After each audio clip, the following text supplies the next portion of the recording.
এই ভিডিওর প্রত্যেকটি ছবি আপনাকে একটি করে বাস্তবমুখী শিক্ষা দিবে। আপনি যা করছেন তার উপর যদি আপনার বিশ্বাস থাকে তবে অন্য লোকদের তা আটকাতে দিবেন না। এটি আমাদের সমাজের বাস্তব চিত্র। আপনি যখন উপরে উঠতে থাকবেন, আপনার ঠিক কাছের মানুষগুলো খুব সুন্দর মিষ্টি মিষ্টি কথা বলে আপনাকে পিছন দিকে টেনে ধরবে। কখনো যদি আপনি অন্ধকার জায়গায় থাকেন, আপনি যদি মনে করেন আপনাকে কবর দেওয়া হয়েছে, তাহলে ভুল করবেন। আসলে আপনাকে বড় হওয়ার জন্য প্রসেস করা হচ্ছে। বিশ্বাসের সাথে কাজ করুন। আপনার যদি কাজের উপর বিশ্বাস থাকে, নিজের উপর বিশ্বাস থাকে, দূরত্ব যতই হোক না কেন আপনি সেটা পাড়ি দিতে পারবেন। আপনার সমস্ত ভয় একটি তালিকা আকারে লিখুন এবং সেটার উপরে নিজেকে খাটান। দেখবেন ভয়কে জয় করে ফেলছেন। কোনো কিছু কিন্তু চিরকাল স্থায়ী নয়, তাই আপনার কাছে যেটি আছে সেটি উপভোগ করার সময় সেটার জন্য সুক্রিয়া প্রশংসা করুন। আপনি যত বেশি শিখবেন তত ভালো দেখতে পাবেন। অতএব জীবনে উপরে ওঠার জন্য স্টাডির বিকল্প নেই। অন্য সবাই যখন অজুহাত তৈরি করছিল, তখন কে আপনাকে সাহায্য করেছিল সেটা কখনো ভুলবেন না।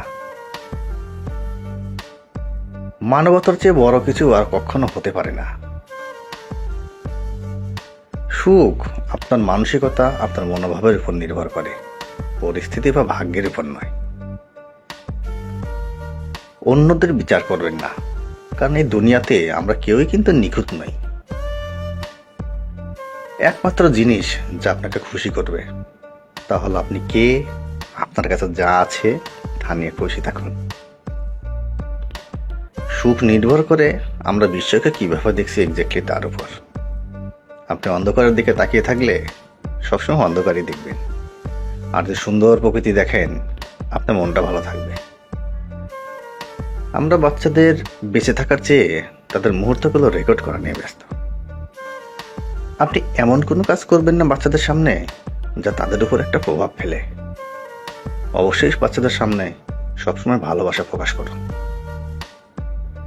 প্রথমটা 2000 সালের চিত্র, যেখানে পিতামাতা সন্তানকে নোটিশ করছে তুমি খারাপ রেজাল্ট করছো কেন, ব্যাখ্যা দাও। আর বর্তমানে মাস্টারকে নোটিশ করা হয় কেন স্টুডেন্ট খারাপ করলো। পৃথিবীটা দ্রুতই পরিবর্তন হচ্ছে। উপরের চিত্রটা সেই 1990 সালের, যখন সবাই খেলাধুলা নিয়ে ব্যস্ত থাকতো।